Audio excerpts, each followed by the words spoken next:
সাঈদ বিন আমির রাদিয়াল্লাহু তাআলা। এই সাহাবী 1 বছর দায়িত্ব পালন করলেন, জনগণ তার উপরে বিরক্ত। কেন্দ্রীয় সরকার খলিফাতুল মুসলিমিন ওমর ফারুক রাদিয়াল্লাহু আনহুর কাছে গিয়ে বলা হলো, এই গভর্নর চলবে না, ওনাকে উঠায় দিয়ে আরেকটা গভর্নর পাঠায় দেন। কেন? তার বিরুদ্ধে 4টা অভিযোগ। কত অভিযোগ বলেন? 4টা অভিযোগ। 1 নম্বর অভিযোগ হলো প্রত্যেক দিন অফিসে দেরি করে আসতে হবে 9টায়, আসে হলো 10টায়। নাম্বার 2 হলো সপ্তাহে 1 দিন আসে না, সপ্তাহে 1 দিন আসে না। নাম্বার 3 হলো সন্ধ্যার পরে যখন তার কাছে আমরা যাই কোনো কাজের জন্য, সে ডাকে সাড়া দেয় না। নাম্বার 4 হলো মাঝে মাঝে অফিসে গিয়ে দেখি মরা মানুষের মতো, মৃগী রোগীর মতো অজ্ঞান হয়ে জমিনে পড়ে থাকে। এই সমস্ত মৃগী রোগীর মতো অচল মানুষ দিয়া গভর্নরের দায়িত্ব পালন হবে না। আমিরুল মুমিনিন ওমর ফারুক রাদিয়াল্লাহু আনহু, গভর্নরটা আপনি উঠায় নেন, আমরা এই লোক দিয়ে কাজ করব না। ওমর ফারুক রাদিয়াল্লাহু তাআলা শুনলেন, শোনার সঙ্গে সঙ্গেই তিনি চিঠি পাঠালেন আর বলেন, সাঈদ বিন আমির তোমার বিরুদ্ধে জনগণ আমার কাছে ক্লেম করেছে, অভিযোগ দিয়েছে, আসো। করলেন কি, যাওয়ার সময় একটা বাঁশ, যেটাকে বাং বলে, ধান যখন নিয়ে আসে জমি থেকে, কিসে করে নিয়ে আসে? বাঙে করে নিয়ে আসে। সামনে ধান, পিছনে ধান থাকে। এই গভর্নরের সামনে কিছু সামান, পিছনে কিছু সামান নিয়ে তিনি মদিনার উদ্দেশ্যে রওনা করলেন। খলিফার সামনে গিয়ে দাঁড়ালেন।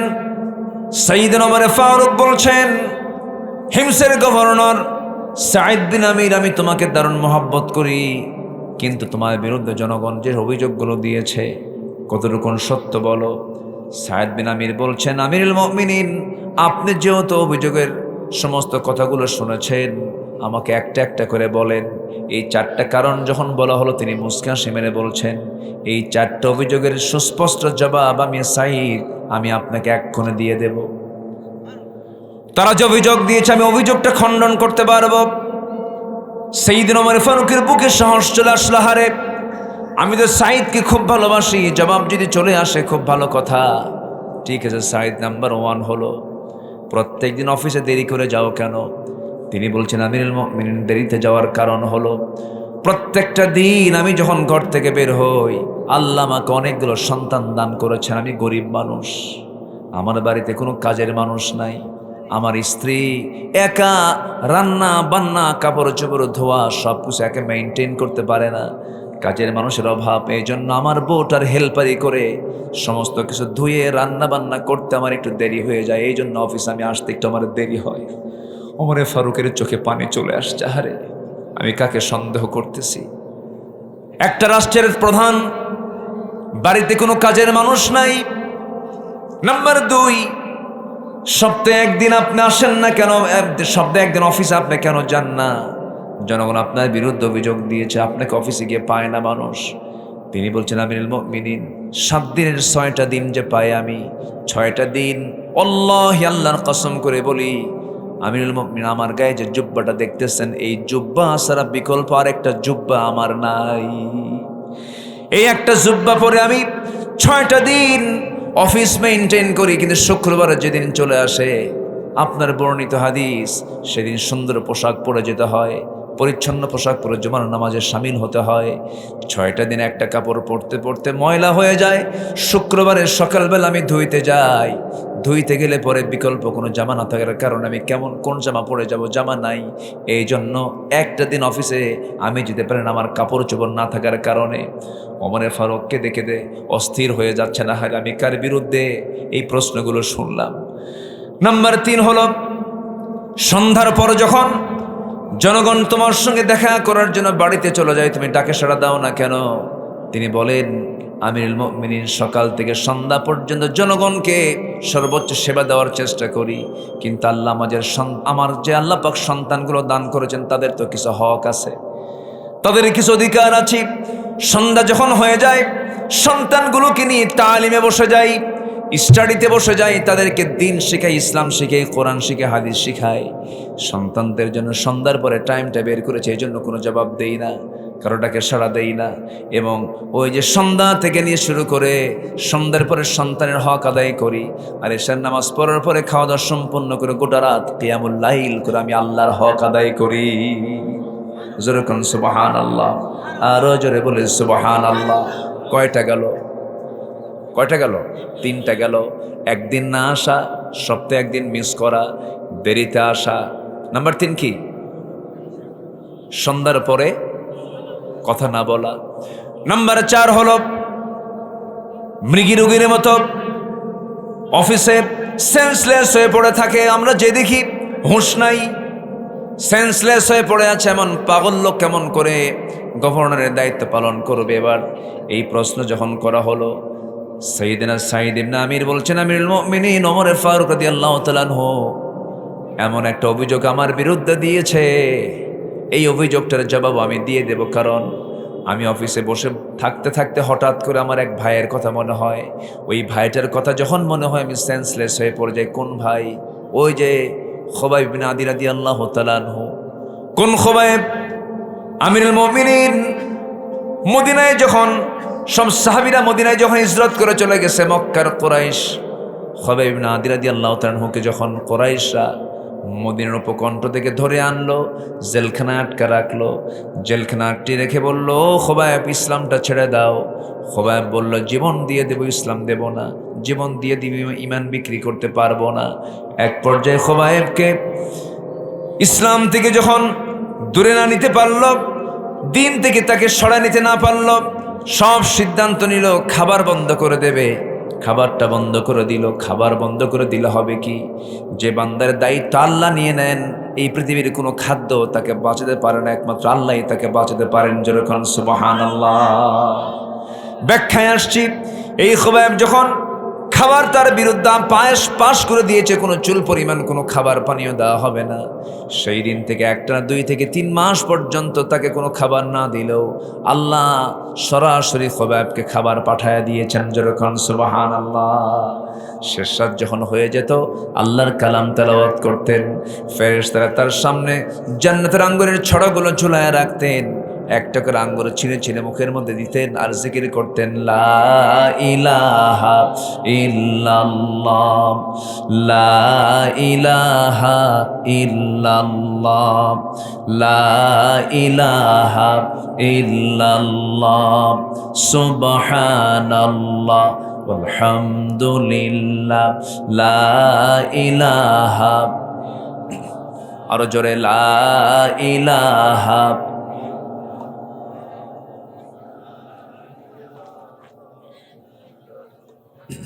আসমানে আল্লাহ, জমিনে আল্লাহ, আসমানে আল্লাহ, জমিনে আল্লাহ, হায়াতে আল্লাহ, মৌতে আল্লাহ, লা ইলাহা, আরো জোরে, লা ইলাহা। এটা আওয়াজ দিয়ে দিল থেকে, একটু মন থেকে বলেন, লা ইলাহা, আরো জোরে, লা ইলাহা, সুবহানাল্লাহ আলহামদুলিল্লাহ, আল্লাহু আল্লাহ, আল্লাহ আল্লাহ, আল্লাহু আল্লাহ, লা ইলাহা, লা ইলাহা ইল্লাল্লাহু মুহাম্মাদুর রাসূলুল্লাহ সাল্লাল্লাহু আলাইহি ওয়াসাল্লাম। আমার বন্ধুগণ, একটু মনোযোগ দিবেন, কান লাগাবেন, চিন্তা করে দেখুন, ইমানদারা যদি কোনো শাসক হয়, ইমানদারা যদি কোনো গভর্নর হয়, সেই জনপদে কেমন করে রহমত নাজিল হয়। দেখেন, সাঈদ ইবনে আমির রাদিয়াল্লাহু আনহুর বিরুদ্ধে যখন অভিযোগ দেওয়া হলো, মৃগী রোগীর মতো অজ্ঞান হয়ে পড়ে থাকে, সেন্সলেস হয়ে পড়ে থাকে, তার খেদমত আমরা নেব কেমনে, তার সেবা আমরা নেব কেমনে? তিনি বলেন, আমিরুল মুমিনিন ওই খুবাইবকে যখন শুলে কাস্টে মারা হবে, খাবার বন্ধ করে দেওয়ার পরে যখন সে মরে না, কুরাইশরা সিদ্ধান্ত নিল তাকে দুনিয়া থেকে বিদায় করে দাও। শুলে কাস্টে চড়ানো হলো। সেই সময় আমি সাঈদ ইসলাম কবুল করি নাই, আমি আমার নিজের চোখে দেখলাম তাকে বাঁধা হলো, 2 হাত বাঁধা হলো, 2 পা বাঁধা হলো, শুলে চড়ায় তাকে বলা হলো, খোবায়েব এখনো সময় আছে, দিনটা ছেড়ে দাও। খোবায়েব অকপটে বলে ফেললো, তোমরা আমার প্রতি জুলুম যত বাড়াবে আমার ঈমান তত মজবুত হয়ে যাবে। তবে ও কুরাইশরা, তোমরা আমার প্রতি কি অবিচার করবে জানি না, তবে আমি আমার নাকের ভিতরে জান্নাতের সুঘ্রাণ পাওয়া শুরু করে দিয়েছি। জোরে বলি সুবহানাল্লাহ, আরো জোরে বলি সুবহানাল্লাহ। জান্নাতের সুঘ্রাণ পাচ্ছি আমি সাইদ বিন আমির দেখতে পেলাম একজন কাফের গিয়ে আমার সেই সাইদ বিন আমির, সেই দিনই ভাই, আমার সেই প্রিয় ভাই, আমি সাইদ বিন আমির দেখতে পেলাম খবাইব বিন আদি কি ওই কাফেরের মধ্যে একজন কাফের এসে কুরাইশ এসে তার ডান হাতে একটা আঘাত করলো, ডান হাতটা ছিটকে পড়ে গেল। বাম হাতে আঘাত করলো, বাম হাতটাও কেটে পড়ে গেল। একজন কাফের এসে এনে যে তরবারি দিয়া বুক দিয়ে ঢুকায় পিঠ দিয়ে তরবারি বের করে দিল। খোবায়েব চিৎকার মেরে লা ইলাহা ইল্লাল্লাহ বলে দুনিয়া থেকে বিদায় নিয়ে নিলেন। আমার চোখের সামনে এত বড় একটা হত্যাকাণ্ড ঘটে গেল। আমি শিরকিয়াতের কারণে প্রতিবাদ করি নাই, দিন গ্রহণ করি নাই, কিন্তু যেদিন আমি দিন গ্রহণ করেছি আমিরুল মুমিনিন, সেই দিন থেকে নিয়ে আজ পর্যন্ত বারবার ওই আমার সেই খোবায়েবের কথা যখন মনে হয়, সেন্সলেস হয়ে মৃগী রোগীর মতো তখন আমি অজ্ঞান হয়ে জমিনে পড়ে থাকি। ওমরে ফারুক কাঁদতেছেন, সুন্দর করে গভর্নরকে বুকের মধ্যে আলিঙ্গন করে নিয়ে বলছেন, ভাই সাইদ রে, আমার চিন্তা চেতনায় ভুল ছিল, আমি বিশ্বাস করেছিলাম। আল্লাহ, আল্লাহর কসম করে বলি, তুমি আমার চাইতেও আল্লাহর সব চাইতে প্রিয় বান্দা। জোরে করুন সুবহানাল্লাহ। ও সাইদ বিন আমির, আমি তোমাকে আবার হিমসের আবার পুনরায় গভর্নর করে তোমাকে আবার হিমসে পাঠায় দিলাম, যাও চলে যাও, গভর্নরের দায়িত্ব পালন করো। ওমরে ফারুক রাদিয়াল্লাহু একদিন সেই এলাকায় গেলেন। এবার বললেন, শোনো হিমসের অধিবাসী, দেখো তো এই হিমসের মধ্যে সবচেয়ে গরিব লোকগুলো কারা, গরিব লোকের একটা তালিকা দাও। আমার গভর্নমেন্ট থেকে, আমার ফান্ড থেকে আমি তাদেরকে কিছু দান করব, তাদেরকে বিশেষ কিছু স্পেশাল তাদেরকে কিছু দিয়ে দেব। একটা গরিবের তালিকা দেওয়া হলো। সেই গরিবের তালিকার মধ্যে 1 নম্বর হলো সাঈদ। 1 নম্বর কে? সাঈদ। শুধু সাঈদ লেখা আছে। তিনি বললেন, এই সাঈদটাকে সব জনগণ একসঙ্গে বলে ফেলতে, সাঈদ তো সেই সাঈদ যে সাঈদ হলো আমাদের হিমসের গভর্নর। জোরে বলুন সুবহানাল্লাহ। গরিবের তালিকায় কয় নাম্বার? কয় নাম্বার? 1 নম্বর। শুধুমাত্র এটা শুধু বাস্তবায়ন হয়েছে একটা মাত্র কারণে, শাসক ছিল কিন্তু তারা ছিল সঠিক খাঁটি ইমানদার শাসক, ঠিক কিনা বলে? এই জন্য সবচেয়ে বড় পুঁজি হলো জাতিকে ভালো করার জন্য জাতিকে আল্লাহওয়ালা ইমানদার বানাতে হবে, আল্লাহওয়ালা ইমানদার বানাতে হবে। আল্লাহ কবুল করুন, জোরে বলি আমিন। আল্লাহ রাব্বুল আলামিন বলেন, ইন্নাল্লাহা লা ইস্তাহি আন ইয়াদরিবা মাসালান মা বাউদাতান ফামা ফাওকাহা فأما الذين آمنوا فيعلمون أنه الحق من ربهم وأما الذين كفروا فيقولون ماذا أراد الله بهذا مثلا يضل به كثيرا ويهدي به كثيرا وما يضل به إلا الفاسقين জোরে বলুন আল্লাহু আকবার। সূরাতুল বাকারা আয়াত নাম্বার 26। আল্লাহ রাব্বুল আলামিন মশার এখানে উদাহরণ দিয়েছেন। আজ থেকে ১৫০০ বছর আগে কাফেররা বলল, কি দরকার ছিল যদি আমরা মশাকে ছোট্ট মনে করি? মশা কিন্তু শুধু ছোট প্রাণী নয়, এটার ভিতরে অনেক রহস্য লুকায়িত আছে। আল্লাহ রাব্বুল আলামিন এখানে স্ত্রী মশার নামটা নিয়েছেন বাউদাতান বলেছেন। বাউদাতান মানে হলো স্ত্রী মশা। যে মশা কামড়ায়, পুরুষ মশা কামড়ায় না মহিলা মশা কামড়ায়? বলেন, কি মশা কামড়ায়? আস্তে কোন শুনলো, কিন্তু এটা কিন্তু মশা কামড়ায়, মানুষ না। তাহলে মহিলা মশা কামড়ায়, স্ত্রী মশা কামড়ায়। আল্লাহ তাআলা বাউদাতান শব্দ বলেছেন মহিলা মশার কথাই বলেছেন, গোলতা আছে। যারা আলেম ওলামা আছেন তারা কিন্তু বিষয়টা বুঝে ফেলেছেন।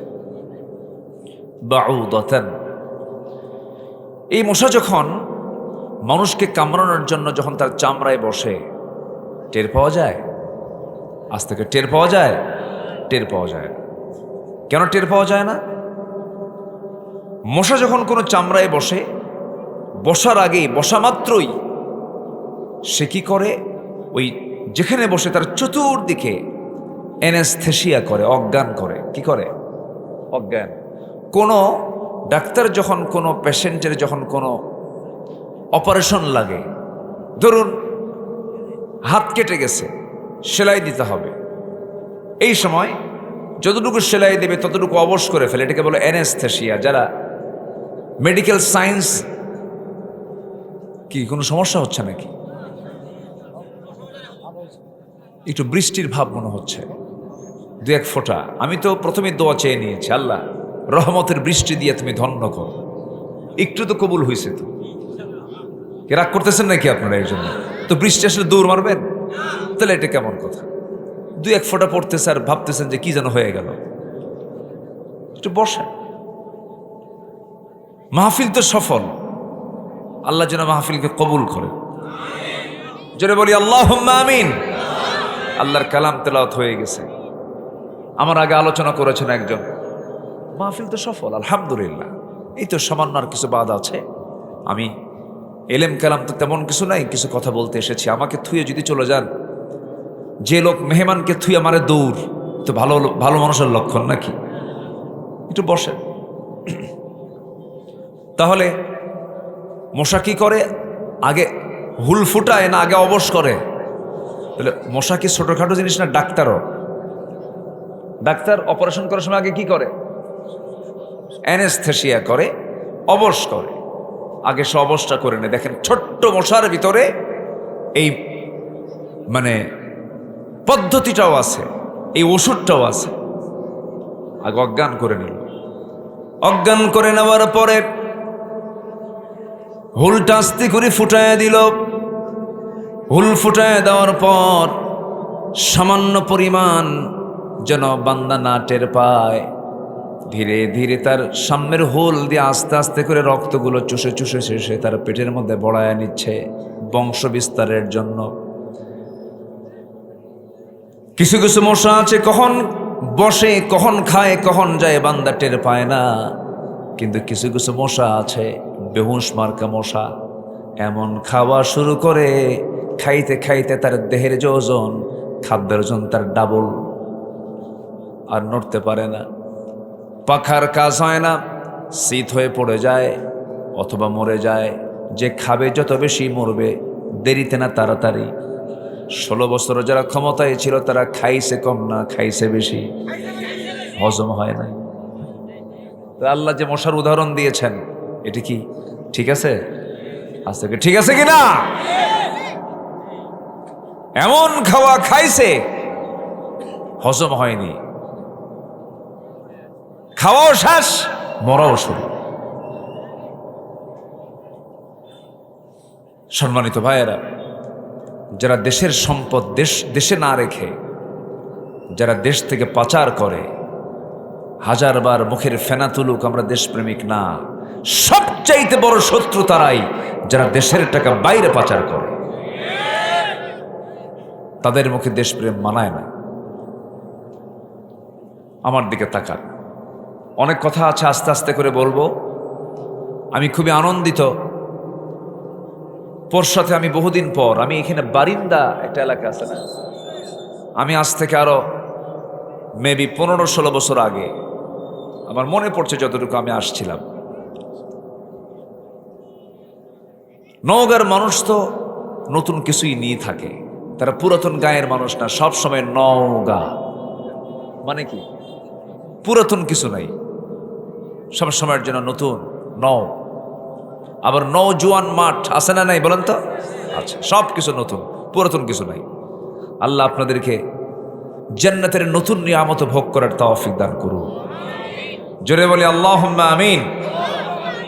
তাহলে এক মশা যখন কামড়ায় অ্যানেস্থেসিয়া করে, কি সুন্দর করে। নাম্বার 2 হলো রাতের বেলা ঘুমাবেন আপনি,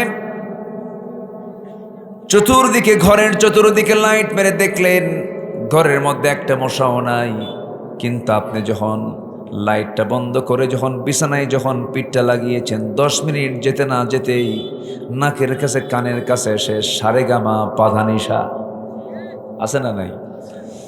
এই যে ভন ভন করে গুনগুন করে আপনার কানের কাছে এসে আওয়াজ করতেছে, মনে হয় রেল লাইন চলে, কি চলে, রেলের আওয়াজ চলতেছে। এত বিকট আওয়াজ আপনার কানকে এমন ভাবে ব্যস্ত করে দিলে ঘুম তো হবেই না। এই যে মশাটা এসে আপনার কানের কাছে গুনগুন করতেছে, আওয়াজটা করতেছে, আপনি কিছুক্ষণ আগেই তো লাইট দিয়ে দেখলেন কোথাও কোনো মশা নাই, আপনাকে খুঁজে পাইলো তাও অন্ধকারে কেমনে, তার চোখও লাগলো না। বিজ্ঞান বলতেছে 75 ফুট দূর থেকে একটা মশা টের পায় আলো এবং অন্ধকারে, এখানে কোন সলিমুদ্দি শুয়ে আছে, সুবহানাল্লাহ। কত ফুট দূর থেকে? 75 ফুট দূর থেকে টের পায় এখানে কোন সলিমুদ্দি শুয়ে। আমি আপনি টের পাচ্ছি না, ও কিন্তু ঠিকই টের পাচ্ছে, টেনে নিচ্ছে আমাকে আপনাকে। এখানেই শেষ নয়, কানের কাছে এসে যে আওয়াজ করতেছি এই আওয়াজ কিন্তু কোনো মশার ভোকাল করের কোনো আওয়াজ নয়, কণ্ঠের কোনো আওয়াজ নয়, এই আওয়াজটা হলো পাখার আওয়াজ। দুইটা পাখা নিয়ে যখন সে উঠতে থাকে এই পাখাটা এত দ্রুত গতিতে নড়ে, বিজ্ঞান বলছে একটা মশা তার পাখাকে প্রতি সেকেন্ডে 400 থেকে 500 বার ঝাপটান মারতে পারে। যেরকম সুবহানাল্লাহ। আমি কি মিনিট কইছি না সেকেন্ড কইছি? সেকেন্ড। প্রতি সেকেন্ডে 400 থেকে 500 বার তার পাখা ঝাপটান মারে, নড়ায়।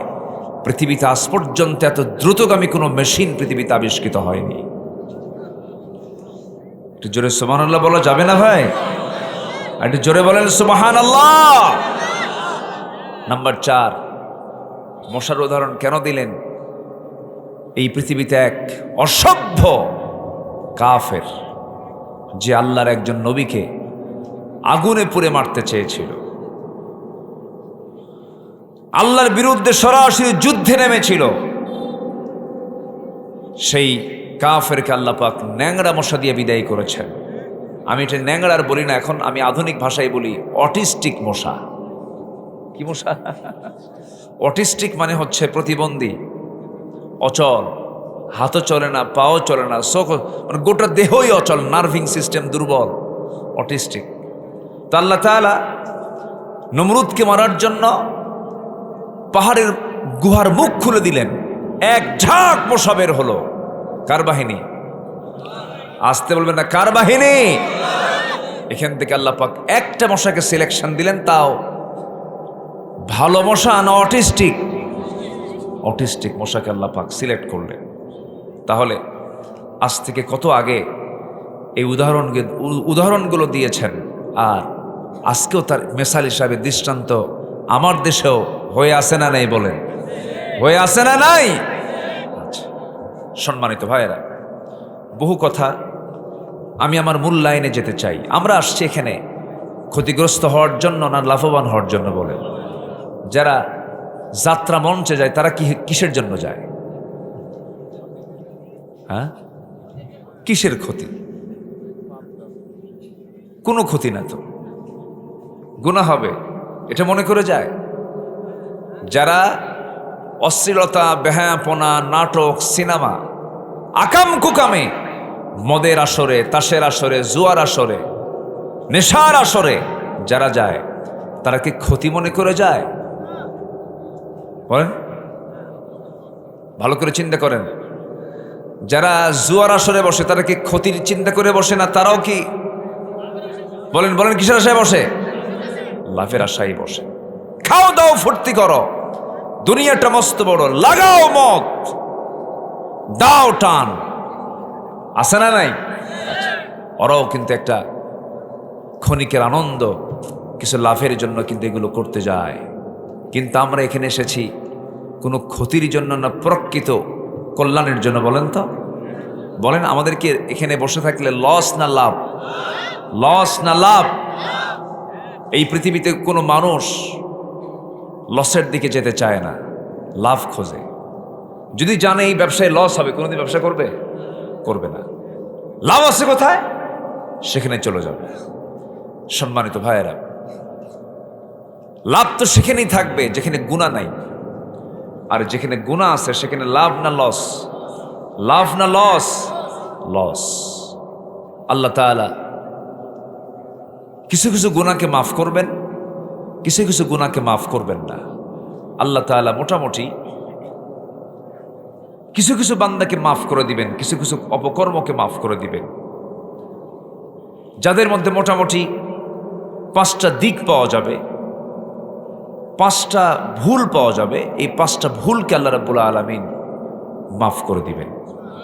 জোরে বলি সুবহানাল্লাহ। আল্লাহ তাআলা যাদেরকে মাফ করবেন, 5টা শ্রেণীকে মাফ করবেন। এই 5টা শ্রেণী কারা? এটা হচ্ছে আমার আজকের আলোচনার মূল সাবজেক্ট। এই 5 শ্রেণীগুলো কারা আজকে আমরা কোরআনকে সামনে রেখে খুঁজে খুঁজে বের করব। জোরে বলি ইনশাআল্লাহ।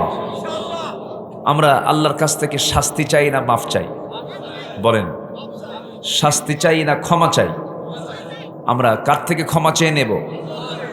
কার কাছ থেকে ক্ষমা চেয়ে নেব? আমাদের যদি হিসাব আল্লাহ নেন, আমরা কি কেউ জান্নাত পাবো? আমাদের কি মন মানসিকতা ভালো? কেমনে ভালো? আমার ভালো না, ভালো হতে পারিনি। অন্যের ভালো দেখলে নিজের ভালো লাগে না, অন্যের কল্যাণে নিজের মধ্যে অস্থিরতা সৃষ্টি হয়ে যায়, অহংকার সৃষ্টি হয়, গীবত সৃষ্টি হয়, মিথ্যা কথা মুখে চলে আসে, হিংসা চলে আসে। এই সমস্ত দিকগুলো মুসলমানদের দিক হতে পারে না। এই সমস্ত চরিত্রগুলো ইমানদারের চরিত্র হতে পারে না। ইমানদাররা কেমন হবে, কোন চরিত্রে হবে? মহান রব্বুল আলামিন সুন্দর করে কোরআনে কারীমের মধ্যে বলছেন, বান্দারে 2টা কাজ করো।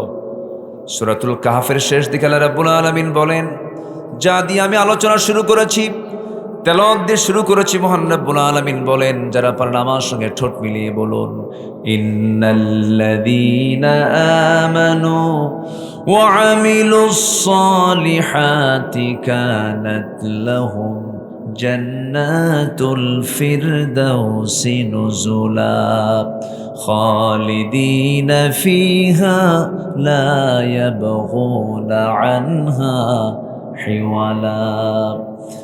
قل لو كان البحر مدادا لكلمات ربي لنفد البحر قبل أن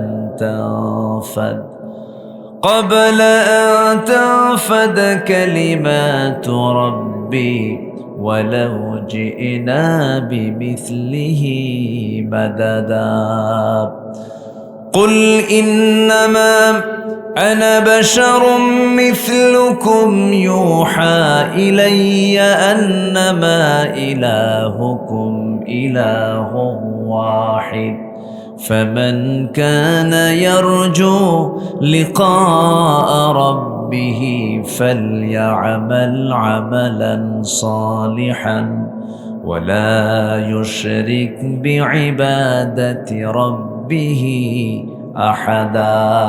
জোরে বলুন আল্লাহু আকবার। সূরার নাম হলো সূরাতুল কাহফ। সূরাতুল কাহফ নাজিল হয়েছে মক্কায়। কোথায় হয়েছে বলেন? মক্কায়।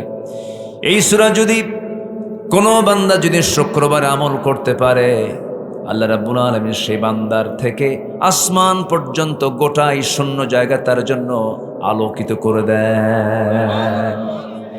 এবং যদি কোনো বান্দা সূরাতুল কাহফটা যদি প্রত্যেক শুক্রবারে যদি আমল করতে পারে, আল্লাহ রাব্বুল আলামিন সকল প্রকারের ফিতনা সহ সবচেয়ে বড় ফিতনা দাজ্জাল থেকে আল্লাহ পাক তাকে রেহাই দিয়ে দিবেন। জোরে বলুন সুবহানাল্লাহ। সূরার নাম কি বলেন তো? কাহফ। আমি কিন্তু আলোচনার শেষে কিছু প্রশ্ন করব আমার আলোচনা থেকে। রাজি আছেন সবাই উত্তর দিতে? একটু মনোযোগ দিয়ে শুনবেন। আমার আলোচনার ধরনটা একটু ভিন্ন। যারা আলোচনা শোনেন, আমাকে যারা শোনেন, আমি এই 25-26 বছরে আমি চেষ্টা করেছি অযাচিত, অতিরিক্ত,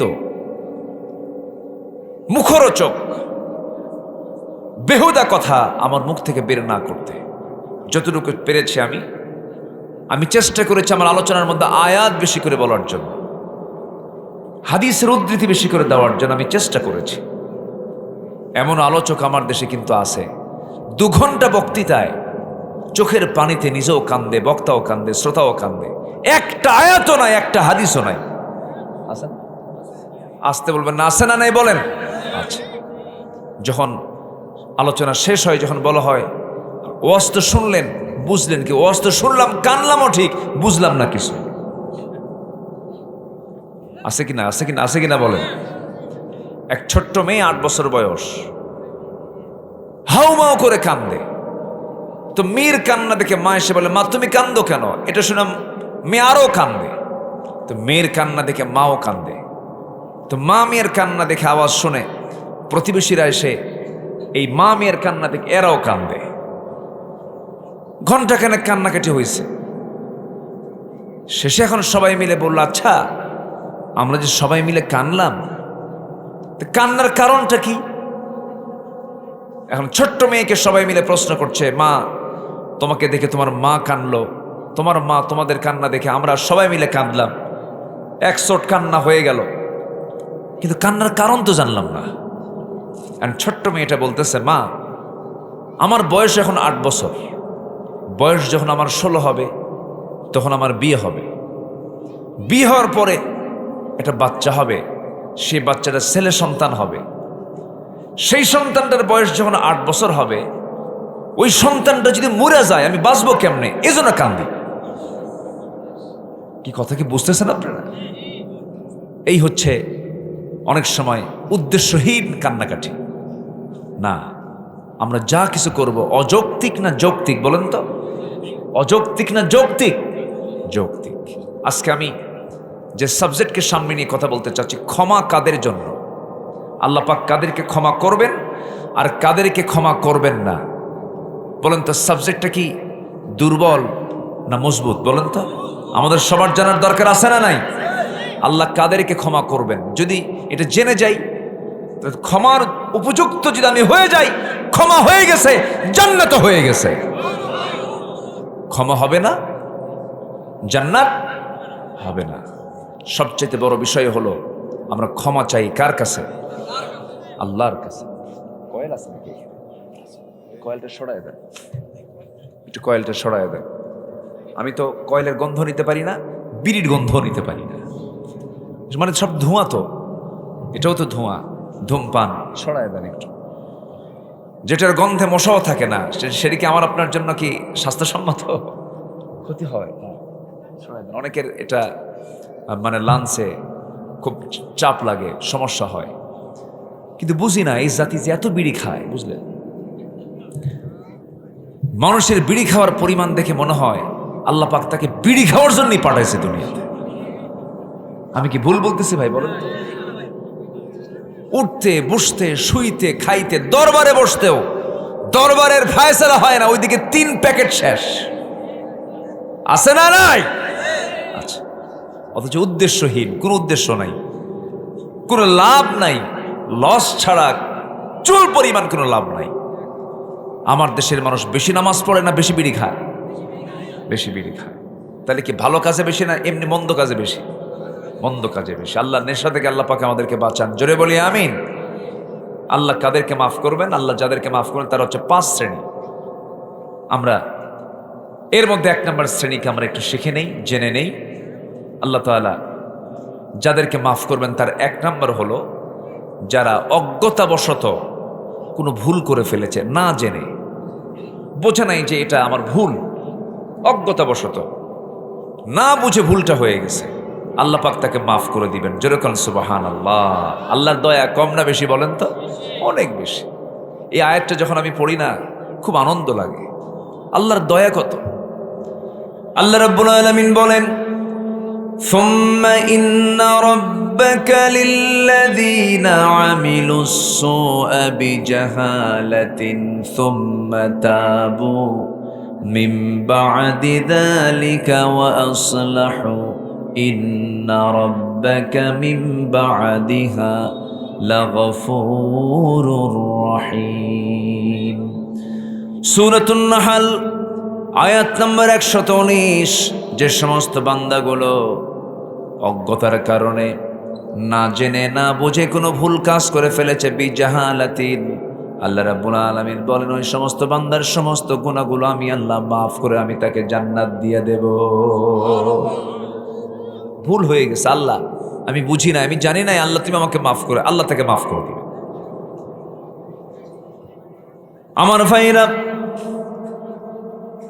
নাম্বার 2 হলো যারা তওবার পরে ঈমান এবং নেক আমল করবে, আল্লাহ রাব্বুল আলামিন তাদেরকে মাফ করে দিবেন।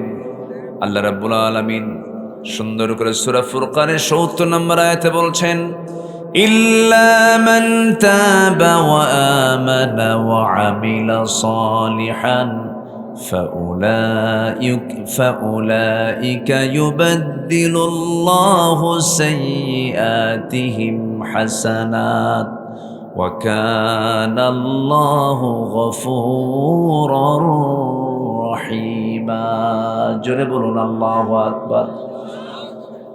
তওবা করার পরে যারা ঈমান আনবে এবং নেক আমল করবে, আল্লাহ রাব্বুল আলামিন বলছেন শুধু মাফই করব না, তার গুনাহগুলো সওয়াব বানায় পরিবর্তন করে দেব। আহা কি কথা! শুধু মাফ করব না, গুনাহগুলোকে সওয়াব বানায় দেব। তাহলে আমার আল্লাহর দয়া কি আমার আপনার চাইতে কম না বেশি? শুধু বেশি না, অনেক বেশি। সীমাহীন মোহাব্বত আমার প্রতি। আল্লাহ বলছেন তওবা করবি, নেক আমল করবি, আমি তোর গুনাহগুলোকে সওয়াব বানায় দেব। কম কথা না, বিশাল বড়। ইউবাদদিলুল্লাহু সাইয়্যাতিহিম হাসানাত, আমি আল্লাহ তোর সমস্ত গুনাহগুলোকে, সাইয়্যাতকে হাসানাত দিয়ে ভরপুর করে দেব। জোরে বলি আল্লাহু আকবার। তাহলে মাফ করে দিবেন আমাকে কে? আমাকে কে মাফ করবেন? আল্লাহ মাফ করবেন। শর্ত, তওবার পরে ঈমান এবং নেক আমল করতে হবে। তওবার পরে ইল্লা মান তাবা, মানে যারা তওবা করবে ওয়া আমানা এবং ঈমান আনবে। এখানে আল্লাহ পাক এই আয়াতের ভিতরে ঈমানের কথা আগে বলেছেন না তওবার কথা আগে বলেছেন?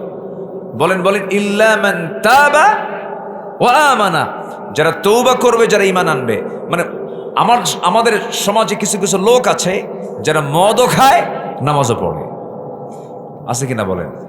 সুদও খায়, নামাজও পড়ে। এরকম লোক তো মনে হয় নওগাঁতে নাই। আসতে বলবেন না, আছে কিনা বলেন? সুদের কথা হচ্ছে কিন্তু এখন। কেউ যদি এই সময় ওঠেন তাহলে ভাববো ওই লোকটাই সুদ খায়। বসেন, কেউ নড়বেন না, বসেন। আমি তো প্রথমে ভেবেছিলাম মানুষ কোথায়, আপনারা যে এইরকম চালাক তা তো বুঝি নাই।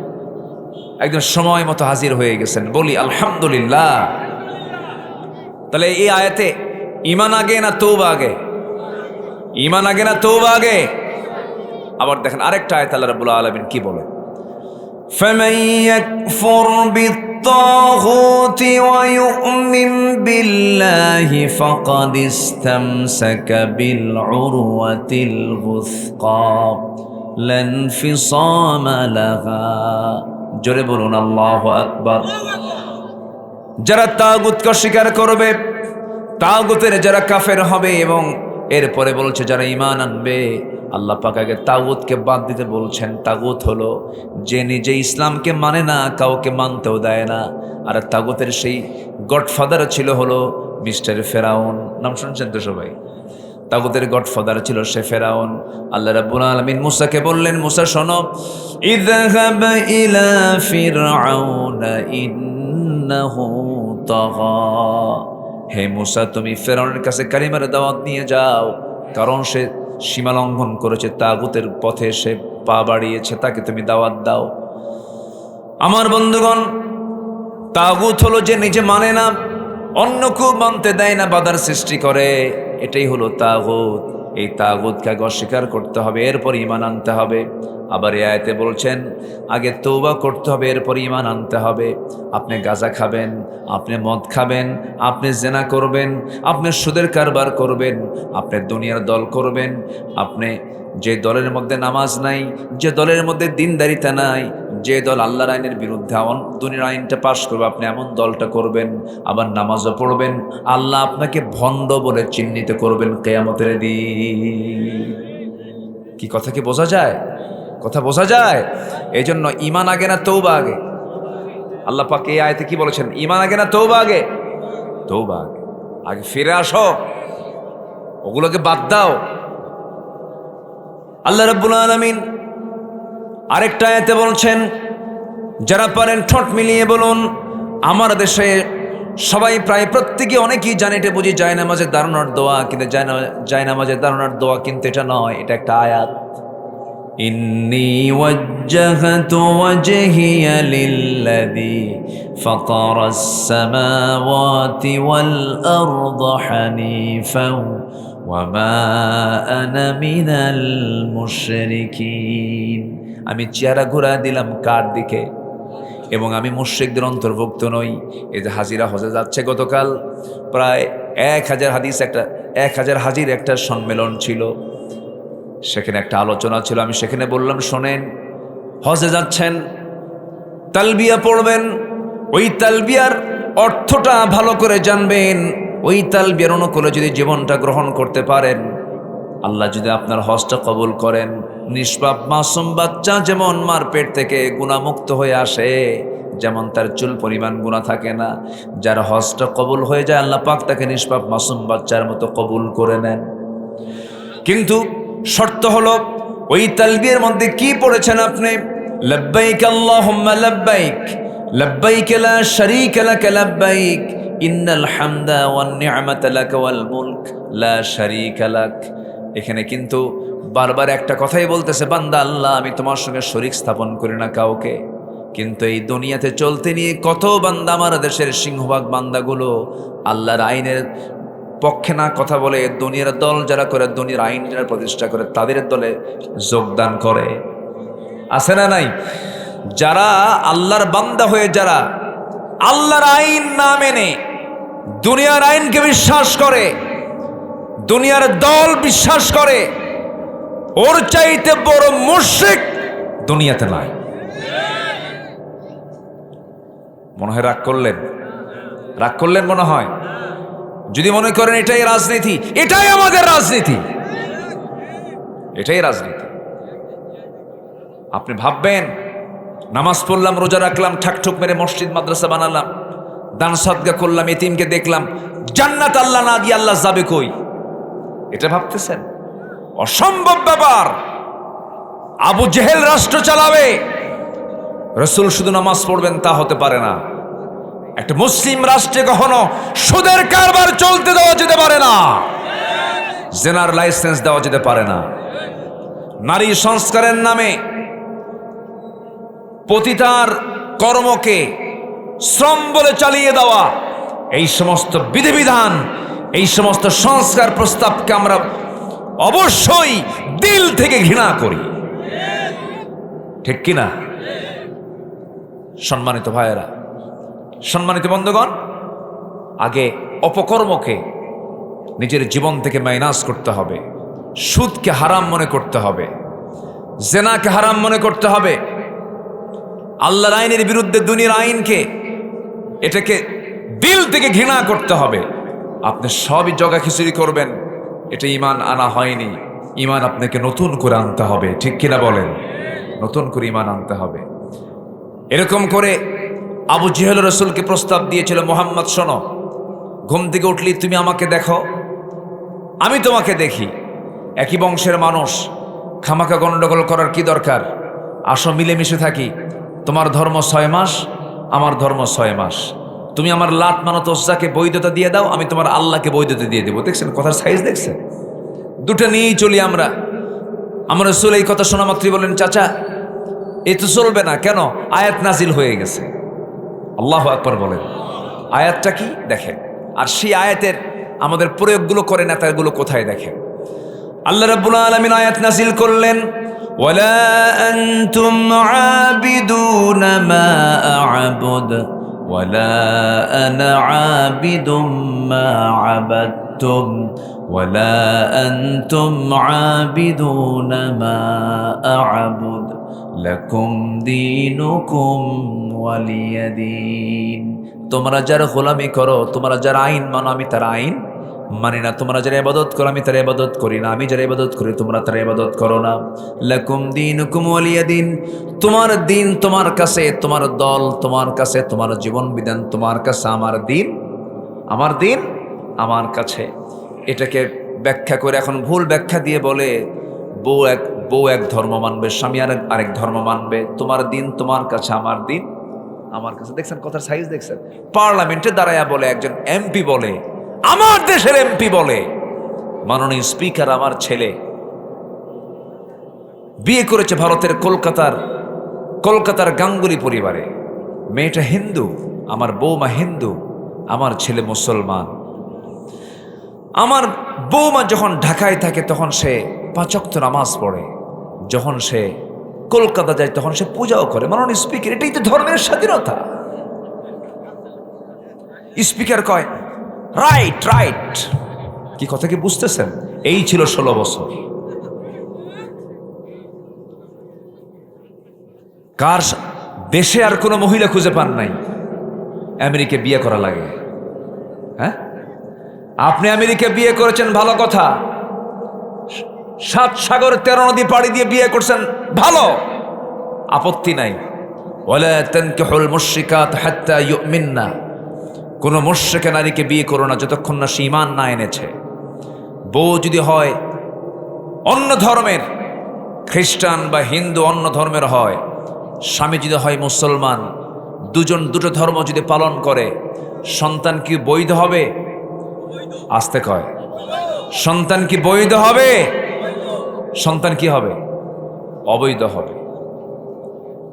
ঘোড়া আর গাধার মিলনে যে বাচ্চা হয় এটাকে বলা হয় খচ্চর।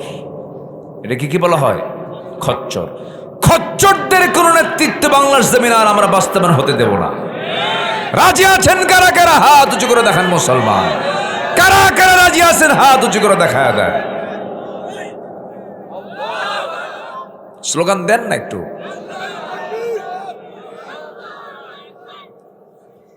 একজন নেতৃত্ব দেন, একজন বলেন, একজন।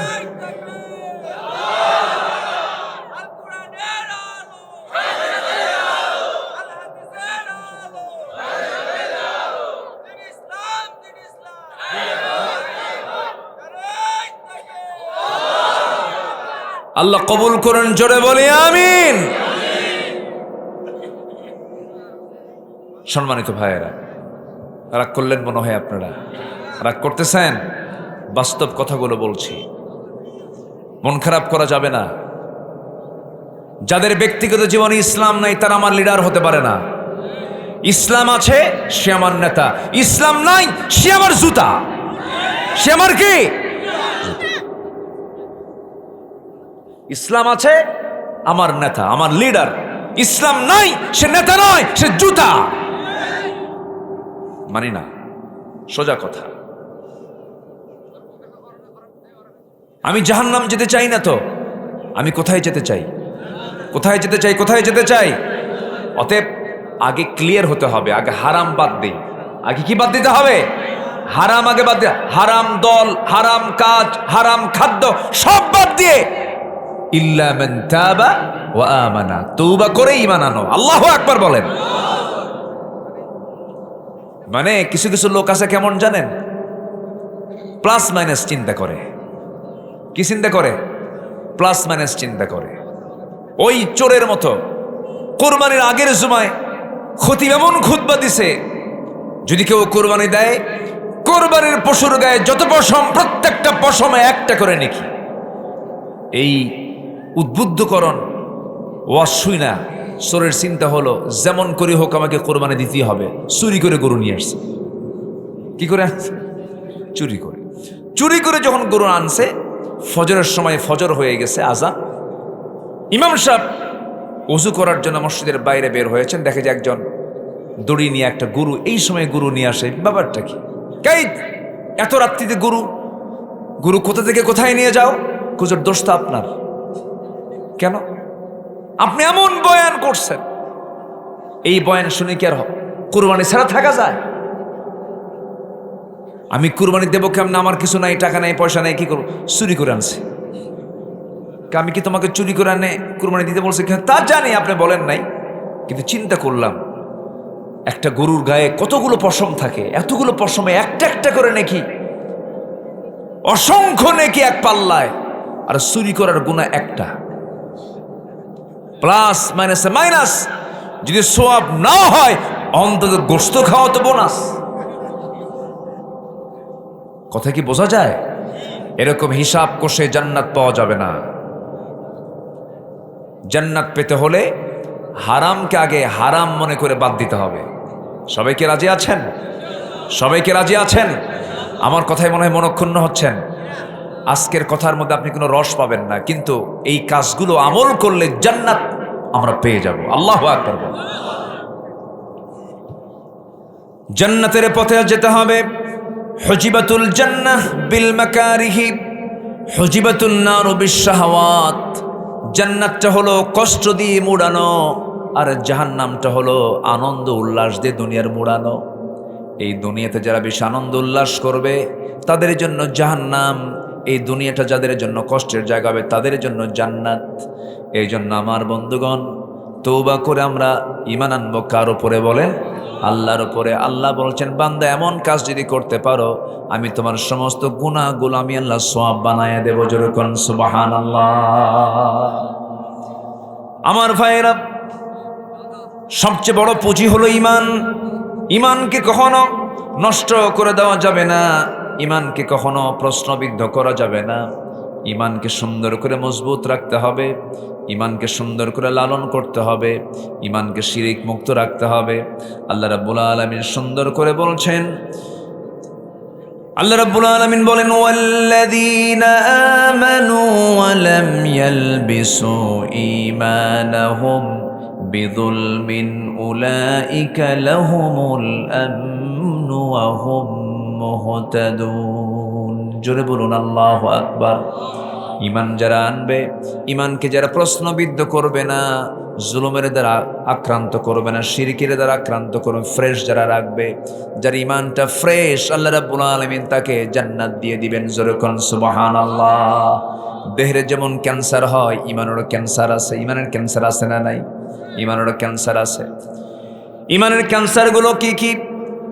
একটু সময় দেবেন আমাকে দয়া করে, আমি বলার চেষ্টা করব। সেই ক্যান্সারগুলো দেহের মধ্যে নেওয়া যাবে না, ঈমানের মধ্যে নেওয়া যাবে না। ঈমানের যতগুলো ক্যান্সার আছে এর মধ্যে 1 নাম্বার ক্যান্সার হলো শিরকের গুনাহ করা যাবে না, শিরকের ধারে পাশে যাওয়া যাবে না।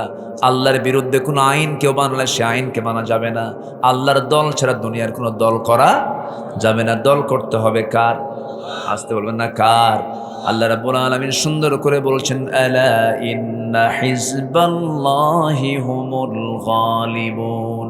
সাবধান, তোমরা জেনে রেখো আল্লাহর দলটাই বিজয়ী হয়ে যাবে। যেরকম সুবহানাল্লাহ। আমরা দল করব কার দল? আসতে বলবেন না কার দল? আল্লাহর দল আমরা করব। আল্লাহর দল করে যাব, আল্লাহর কাছে গিয়ে আমরা বিচার সুন্দর করে জবাব দিতে পারবো। আল্লাহ বিচার করবেন, সুন্দর করে জবাব আমার মুখ থেকে বের হবে। আমার বন্ধুগণ, ঈমানকে লালন করতে হবে, ঈমানকে মজবুত করতে হবে। শাসক থেকে শুরু করে নিয়ে জনগণ পর্যন্ত সবাই যদি ঈমানদার হতো, ঈমানের প্র্যাকটিস যদি হতো, আমার দেশে যদি ঈমানের লালন হতো, ঈমানের যদি সুন্দর করে প্রশিক্ষণ দেওয়া হতো, জাতির অবস্থা আজ কেমন হতো না। আজকে জাতিকে এই জাতীয় শিক্ষা দেওয়া হয় নাই, বুকটা ফেটে যায়। আজকে 7 জন ছাত্রকে দাস্তারবন্দি দেওয়া হলো। আমার বন্ধুগণ, আজকে বাংলাদেশের বয়স 71 থেকে নিয়ে শুরু করে 2025 সাল পর্যন্ত 54 বছর। এই 54 বছর আজকে জাতির সংখ্যা 20 কোটি মুসলমান আজকে আমার দেশে বসবাস করে। যেই শিক্ষা না নিলে পরে নামাজ হয় না, যে শিক্ষা না নিলে পরে আপনি নামাজটা সহি করে পড়তে পারবেন না, নামাজে ভুল হয়ে যাবে, সেটা হচ্ছে কোরআন শিক্ষা করা। এই মাদ্রাসায় কোরআন শেখানো হয়। আমার বন্ধুগণ, হজ করা কি? আসতে কয় ফকিরের জন্য ফরজ। হ্যাঁ, কার জন্য ফরজ? তাহলে সবার জন্য ফরজ না। হজ ফরজ, সবার জন্য নয়। যাকাত ফরজ, সবার জন্য নয়। কিন্তু কোরআন শেখা ফরজ, সবার জন্য না। আসতে কয়, বলেন বলেন বলেন বলেন বলেন। তাহলে যাকাত সবার জন্য নয়, হজ ফরজ সবার জন্য নয়, নামাজ যেমন সবার জন্য ফরজ, কোরআন শেখাও সবার জন্য, আরো জোরে কোন, সবার জন্য ফরজ। আজকে 54 বছর চলে গেল, শিক্ষা ডিপার্টমেন্ট ছিল, এরপরে পরিকল্পনা ডিপার্টমেন্ট ছিল, কত শিক্ষা মন্ত্রণালয় ছিল, ধর্ম মন্ত্রণালয় ছিল। 54 বছর চলে গেল, ফলাফল হলো আমার দেশে মাত্র এখন 40 থেকে 35 লক্ষ মুসলমান কোরআনটা সহি করে পড়তে পারে, আর বাকি 19.5 কোটি মুসলমান কোরআনটা সহি করে পড়তে পারে না। বলেন তো এটা কি আশার দিক না হতাশার দিক? বলেন আশার দিক না হতাশার দিক? এই জাতি কোরআন পড়তে পারে না। যে কোরআন সহি করে না পড়লে পারে কোরআন লানত দিচ্ছে। তাহলে এই 54 বছর যারা দেশ চালিয়েছে তারা কসু করছে, কসু কিছুই করেনি, জাতিকে সেই শিক্ষা দিতে পারেনি। লজ্জার কথা, গোটা পৃথিবীর দ্বিতীয় বৃহত্তম মুসলিম জনপদ বাংলাদেশে বৃদ্ধাশ্রম গড়ে ওঠে। আমেরিকায় গড়ে উঠতে পারে কারণ সেই দেশে বুড়ো মানুষকে বৃদ্ধাশ্রমে রেখে আসে। কেন? সেই দেশে বাপের পরিচয় নাই। বহু যারও সন্তান আছে, সন্তান জানে না আমার বাপকে, সেই বুড়া মানুষটাকে লালন করবে কে? বৃদ্ধাশ্রমে রেখে আসে। আমার দেশে কি এমন পরিবেশ আছে? এমন পরিবেশ আছে? বুড়ো বয়সে বাপ থাকবে সন্তানের কাছে না বৃদ্ধাশ্রমে? বলেন, বৃদ্ধাশ্রমের সন্তানের কাছে। কিন্তু আজকে আমার দেশে বৃদ্ধাশ্রম তৈরি হয়, সেখানে কারা থাকে? সেখানে থাকে হলো সচিবের বাপ, ডাক্তারের বাপ, ইঞ্জিনিয়ারের বাপ, বড় বড় বিসিএস ক্যাডারের বাপ। আল্লাহর কসম করে বললাম, চ্যালেঞ্জ ছুড়ে দিলাম ঘাটনগরের এই মাঠ থেকে, আল্লাহর কসম, গোটা পৃথিবীর কোন বৃদ্ধাশ্রমে একটা হাফেজ, একটা আলেমের বাপকে আপনি খুঁজে বের করতে পারবেন না। কথা বুঝতেছেন আপনারা?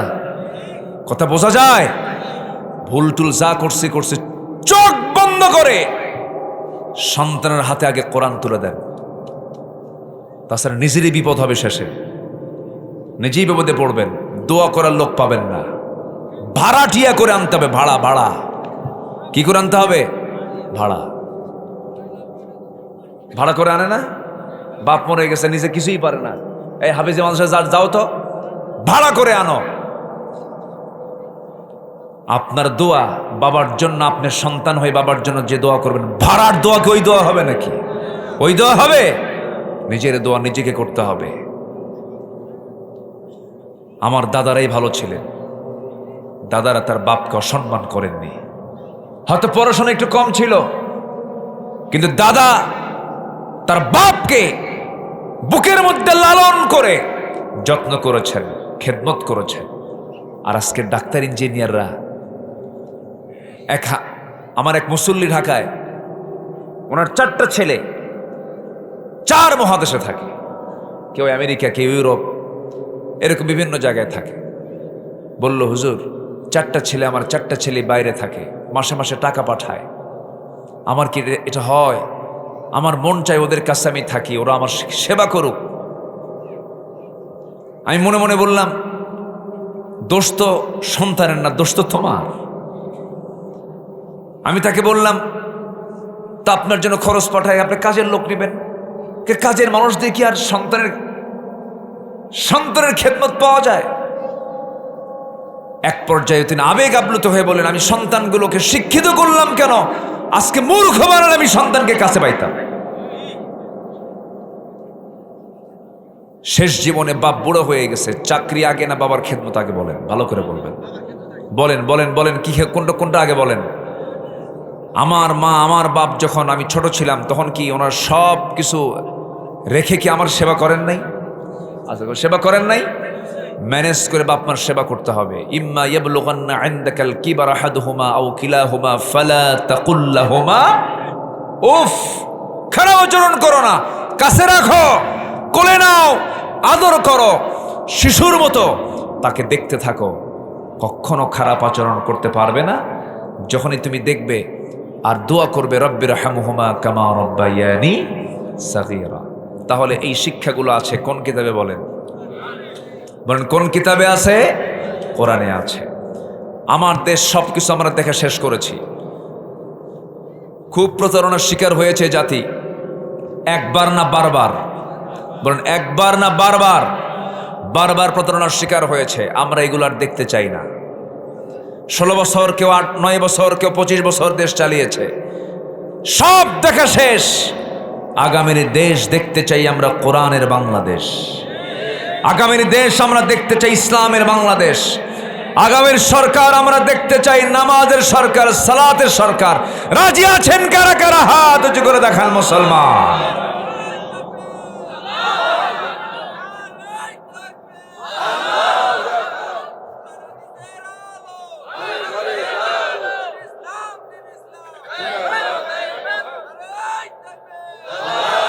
কোরআন হাদিস যেখানে, আমার নেতা তোমার নেতা, নারায়ে তাকবীর।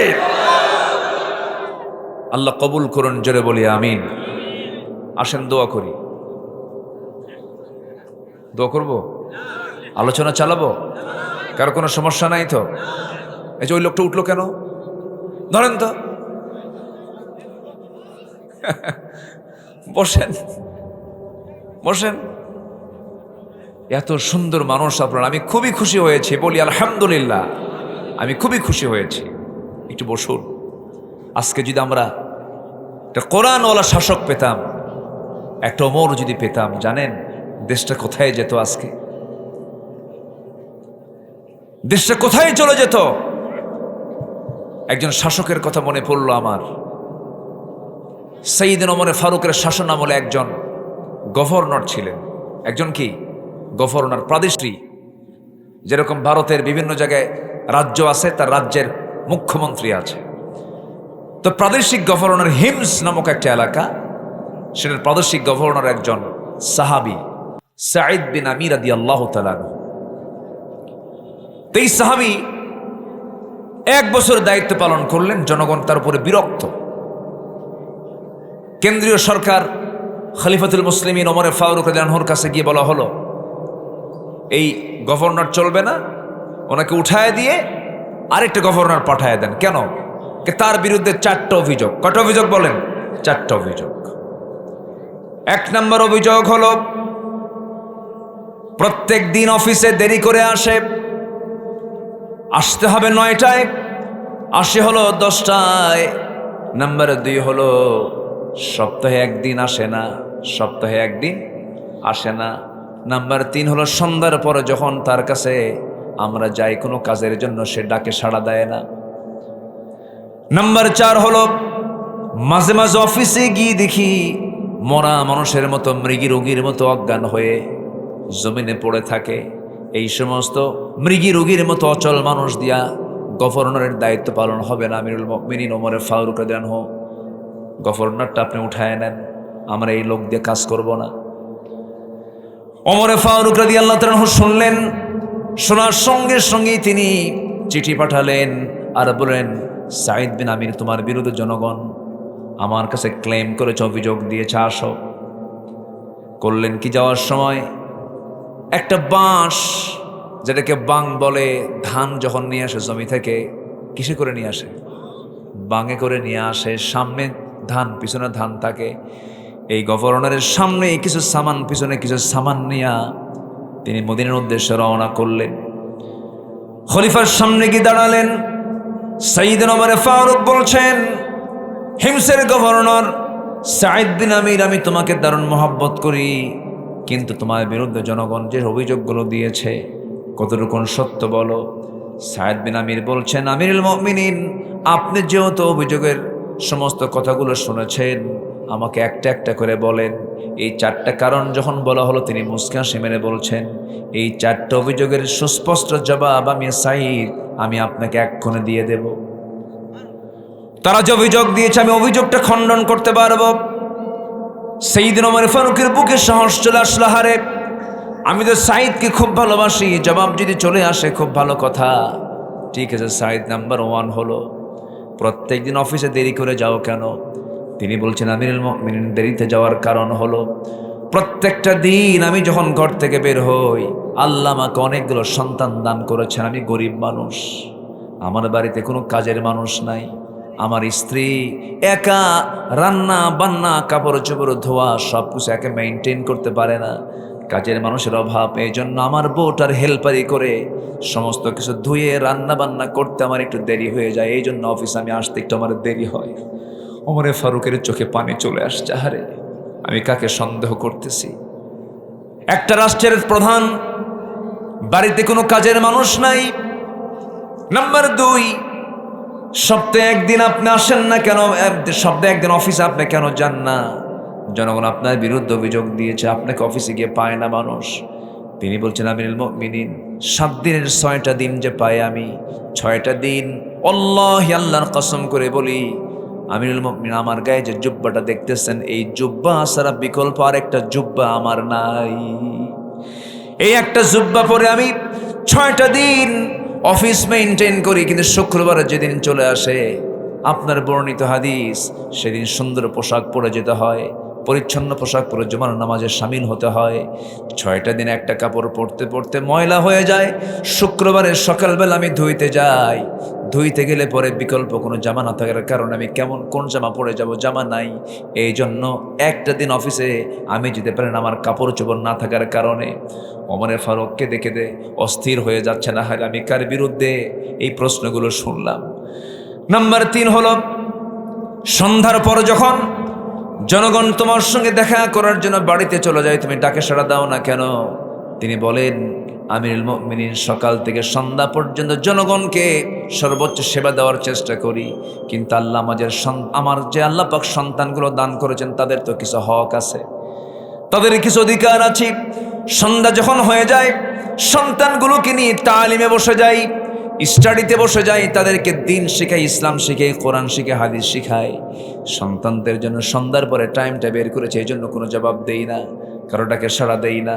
এবং ওই যে সন্ধ্যা থেকে নিয়ে শুরু করে সন্ধ্যার পরে সন্তানের হক আদায় করি, আর এশার নামাজ পড়ার পরে খাওয়া দাওয়া সম্পন্ন করে গোটা রাত কিয়ামুল লাইল করে আমি আল্লাহর হক আদায় করি। জোরে কোন সুবহানাল্লাহ, আরো জোরে বলে সুবহানাল্লাহ। কয়টা গেল? 3টা গেল। একদিন না আসা, সপ্তাহে একদিন মিস করা, দেরিতে আসা। নাম্বার 3 কি? সন্ধ্যার পরে কথা না বলা। নাম্বার 4 হলো মৃগী রোগীর মতো অফিসে সেন্সলেস হয়ে পড়ে থাকে। আমরা যে দেখি হুঁশ নাই, সেন্সলেস হয়ে পড়ে আছে, এমন পাগল লোক কেমন করে গভর্নরের দায়িত্ব পালন করবে? এবার এই প্রশ্ন যখন করা হলো, সাইয়েদনা সাঈদ ইবনে আমির বলছেন আমিরুল মুমিনিন ওমর ফারুক রাদিয়াল্লাহু তাআলা আনহু এমন একটা অভিযোগ আমার বিরুদ্ধে দিয়েছে, এই অভিযোগটার জবাব আমি দিয়ে দেব। কারণ আমি অফিসে বসে থাকতে থাকতে হঠাৎ করে আমার এক ভাইয়ের কথা মনে হয়। ওই ভাইটার কথা যখন মনে হয় আমি সেন্সলেস হয়ে পড়ে যাই। কোন ভাই? ওই যে খুবাইব বিন আদি রাদিয়াল্লাহু তাআলা আনহু। কোন খুবাইব? আমিরুল মুমিনিন মদিনায় যখন সব সাহাবীরা মদিনায় যখন হিজরত করে চলে গেছে, মক্কার কুরাইশ খুবাইব বিন আদি রাদিয়াল্লাহু তাআলা আনহুকে যখন কুরাইশরা মদিনার উপকণ্ঠ থেকে ধরে আনলো, জেলখানায় আটকা রাখলো, জেলখানা আটকে রেখে বলল, খুবাইব ইসলামটা ছেড়ে দাও। খুবাইব বলল, জীবন দিয়ে দেব, ইসলাম দেব না। জীবন দিয়ে দিবি, ইমান বিক্রি করতে পারবো না।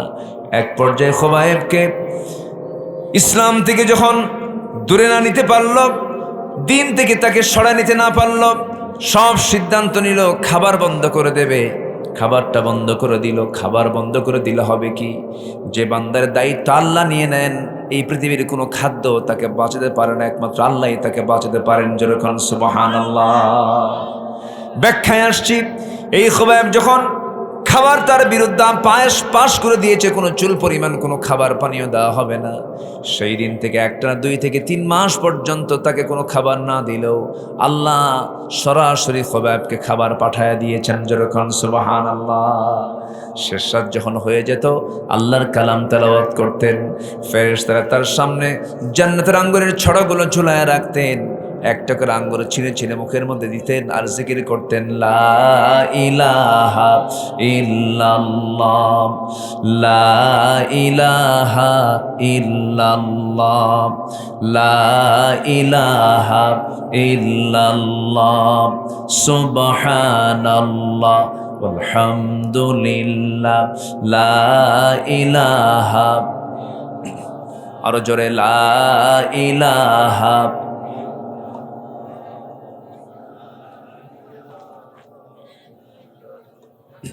আসমানে আল্লাহ, জমিনে আল্লাহ, আসমানে আল্লাহ, জমিনে আল্লাহ, হায়াতে আল্লাহ, মৌতে আল্লাহ, লা ইলাহা, আরো জোরে, লা ইলাহা।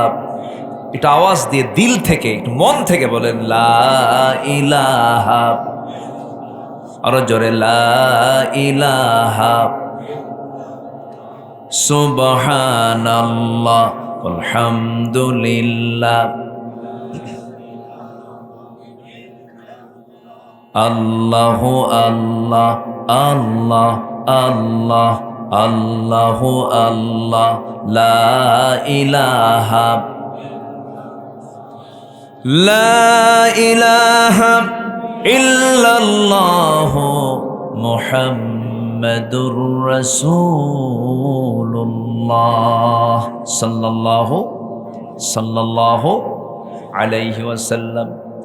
আমার বন্ধুগণ, একটু মনোযোগ দিবেন, কান লাগাবেন, চিন্তা করে দেখুন, ইমানদারা যদি কোনো শাসক হয়, ইমানদারা যদি কোনো গভর্নর হয়, সেই জনপদে কেমন করে রহমত নাজিল হয়। দেখেন, সাঈদ ইবনে আমির রাদিয়াল্লাহু আনহুর বিরুদ্ধে যখন অভিযোগ দেওয়া হলো, মৃগী রোগীর মতো অজ্ঞান হয়ে পড়ে থাকে, সেন্সলেস হয়ে পড়ে থাকে, তার খেদমত আমরা নেব কেমনে, তার সেবা আমরা নেব কেমনে? তিনি বলেন, আমিরুল মুমিনিন ওই খুবাইবকে যখন